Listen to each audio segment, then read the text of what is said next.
도련님, 쇳내가 그리도 좋으세요? 기생 채은이가 목을 끌어안고 한껏 교태를 부리자 박생은 넋나간 듯 고개를 끄덕였다. 천한 걸 아껴주시는 건 분에 넘치는 영광이오나 학업에 매진해야 할 책방 도련님이 쇳내 때문에 그릇되셨단 소리를 듣게 될까봐 심히 두렵사옵니다. 무슨 소리? 자고로 영호고는 모두 호주 호색이었느니. 박생은 채은의 나긋한 허리를 끌어안으며 이뻐서 죽겠다는 듯 볼에 입을 맞추었다. 평양 기방의 1등 기생으로 소문난 채은의 미모에 반한 채생은 과거 공부도 팽개치고 채은의 치마폭에 쌓여 세월을 보내고 있는 중이었다. 박도령 좀 나와 보시게. 왜 그러시오? 문 밖에서 차는 소리를 듣고 기분을 잡친 박도령이 볼멘 소리를 했다. 홍가예요. 채은이 걱정스런 표정으로 어서 나가보라고 눈짓을 했다. 홍가는 기방에 고용된 왈자였다. 박생은 문 밖으로 나서기 무섭게 홍가의 우악스런 소나귀에 멱살을 잡힌 채 대문 밖으로 쫓겨났다. 이 거머리 같은 놈아, 돈 거둘란 지가 언젠데 외상 오입질이야? 내가 그동안 채은이에게 갖다 바친 돈이 얼만데 이리 내쫓는단 말이오? 항변을 해봤지만 아무 소용없었다. 좋소, 내 이 길로 가서 돈을 마바리에 싣고 올 테니 두고 보시오. 큰 소리를 치며 그곳을 떠난 박생은 부랴부랴 집으로 향했다. 대문이 잠겨있는 것을 본 박생은 주저없이 담장을 뛰어넘었다. 집안의 가보를 훔쳐내 보란듯 기방으로 돌아갈 생각이었다. 집안은 죽은 듯 고요했다. 방 안으로 숨어든 박생은 장롱을 열고 가보가 든 함을 조심조심 꺼내들었다. 평소 모친이 손도 못 대게 하던 가보였다. 됐다, 이것만 있으면. 회심의 미소를 지으며 가보함을 안고 고양이 걸음을 치던 박생은 방문을 열고 들어서는 어머니를 보고 하얗게 굳어졌다. 네 이놈, 이게 무슨 짓이냐? 어머니의 불호령에 박생은 쥐구멍에라도 기어들 듯 고개를 숙였다. 감은 대대로 물려오던 폐물을 날리더니 그것도 모자라 선친의 혼까지 팔아먹으려 들다니. 아버님의 혼이라고요? 그래, 함을 열어보아라. 무엇이 들었는지 열어보란 말이다. 박생이 떨리는 손으로 가보함을 열어보니 그 속에선 뜻밖에도 낡은 도포가 나왔다. 그것도 소매자락 한쪽이 싹둑 잘려나간 도포였다. 아니, 이게 버려도 시원찮을 이 하찮은 옷이 가보란 말입니까? 실망한 박생은 불만스러운 얼굴로 모친을 바라보았다. 말을 삼가라. 네 아버님이 남기신 유품이다. 근데 왜 소매자락이 잘려나갔는지요? 내 아들은 이 옷의 내력을 평생 모르고 살게 되기를 바랬건만. 한숨을 토해내는 모친의 눈자 위에 눈물이 어렸다. 네가 세상에 태어나기 전의 일이니 벌써 20년도 훨씬 전의 일이구나. 네 아버님은 젊은 나이에 선전관이란 벼슬을 하사받고 한양으로 가게 되었단다. 한양을 향해 부지런히 발길을 옮기고 있던 박생의 아버지 박영이 황해도의 9월산을 넘어가고 있을 때였다. 뒤에서 방울소리가 들리기에 돌아보니 노새를 탄 여인이 여종을 대동하고 다가오고 있었다. 너무나 아름다운 여인이었다. 일행이 옆을 스치고 지나칠 때 수줍은 듯 살짝 미소 짓는 여인의 모습에 박영의 가슴이 뛰기 시작했다. 일행이 저만치 멀어지고 난 후에야 정신을 수습한 박영은 부지런히 뒤를 쫓았다. 얼마 안가 나귀를 메어놓고 나무 그늘 밑에 앉아 쉬고 있는 여인을 발견할 수 있었다. 마치 그를 기다리고 있는 듯 여유로운 모습이었다. 박영은 얼른 필랑을 꺼내 시 한 수를 적어 여종에게 건네었다. 호는 그대를 따라가고 빈 몸만 산에 기대어 섰네. 박영의 시를 읽어본 여인은 미소를 지으며 화답시를 적어 여종에게 건네었다. 나귀가 절룩거리기에 내가 무거운 줄 알았더니 사람의 혼 하나가 더 타서 그랬군요. 구의 시에 대한 은근한 화답이 분명했다. 박영은 속으로 쾌재를 부르며 여인 일행이 멀어지자 적당한 거리를 두고 뒤를 따라갔다. 어딘지 모를 숲속을 한참을 따라가다 보니 어느덧 땅거미가 내리고 어둠 속에 기와집 한 채가 나타났다. 여종의 안내를 받으며 내실에 들어서자 여인은 주안상을 차려놓고 그를 맞이했다. 바깥 오르는 어디 출타하셨는지요? 외간 남자를 너무나 스스럼 없이 받아들이는 여인의 태도에 박영은 은근히 뒤가 캥기지 않을 수 없었다. 저는 혼자 몸이 없고 이 집 남정네들은 모두 원행을 떠났으니 안심하셔요. 여인은 본래 미천한 집안 출신이었지만 그녀의 출중한 미모와 글재주에 반한 도령의 구원을 받고 한양에 내노라 하는 양반가로 시집을 갔는데 남편이 그만 일찍 세상을 뜨는 바람에 시댁에서 내쫓김을 당해 부득이 친정 오라비들의 신세를 지고 있는 중이라고 했다. 오늘 나리께서 보내주신 시를 읽고 쇠내 소녀처럼 가슴이 뛰더이다.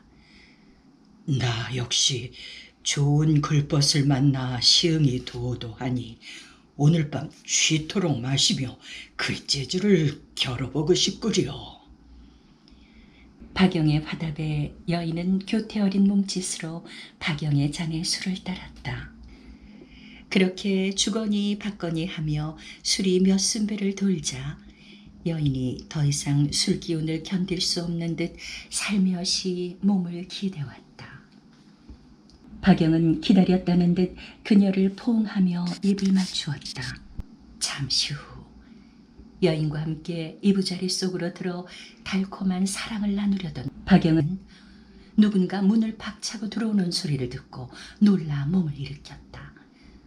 산의 셋이 험상궂은 얼굴로 노려보고 있었다. 내 누이를 겁탈하려 한 저놈을 끌어내라! 칼을 든 털보 사내가 소리쳤다. 겁탈이라뇨? 오입니다. 그러나 변명이 통하지 않았다. 사내 둘이 달려들어 거칠게 잡아 끌고 밖으로 나갔다. 그들이 뒤뜰 박달나무 가지에 박영을 매달아 놓자 털보가 칼을 들고 다가왔다. 내 불쌍한 누이를 농락한 죄로 네 놈을 처형하려 한다. 마지막으로 할 말 있나? 내 양반 체면에 구차하게 변명은 하지 않겠소. 무슨 욕이라도 들어드릴 테니 목숨만은 살려주시오. 뭐라? 양반 체면? 왜 이 퇴퇴? 겉으로는 도덕군자인 척 점잖 떨면서 뒷구멍으로는 온갖 추잡한 짓을 다 하는 것들이 양반 아니드냐? 그래 이놈아, 양반 체면 구기지 않게 단칼에 목을 쳐주마.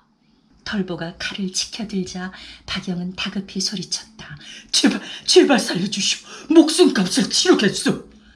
그래, 네 목숨값으로 얼마를 치르겠다는 거냐? 내 보찜속 전대에 천냥이 들어있어. 자, 확인해 보시오. 털보는 사내에게 전대를 가져오게 해 천냥이 든 것을 확인한 후 박영을 나무에서 끌어내렸다. 좋다. 이것으로 네 목숨만은 살려주겠다. 허나 너를 이대로 놓아줄 수는 없지. 아니, 그게 무슨... 네가 다시는 여인에게 죄를 짓지 않게 사내구실을 못하게 해주겠다. 그 말을 듣고 박영은 파랗게 질렸다. 난 3대 독자입니다. 나로 인해 가문의 대가 끊어지면 죽어서 어떻게 조상님을 뵙습니까요? 차라리 죽여주시오. 참으로 눈물겹구나. 네가 개처럼 짖으며 내 가랑이 밑을 기어 나간다면 그냥 보내줄 수도 있다. 하겠느냐?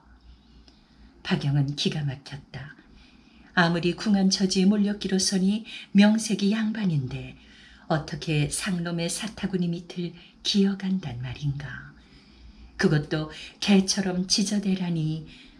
번민하는 박영을 보며 털보가 회심의 미소를 지었다. 정 최면이 가문보다 중하다면 어쩔 수 없지. 자, 이보게. 화덕에 달군 쇠꼬챙이를 가져오게. 그걸로 이자의 낭심을 담금질하면 영영 사내구실을 못하게 될 게야. 하겠습니다. 할게요. 박영은 이를 악물었다.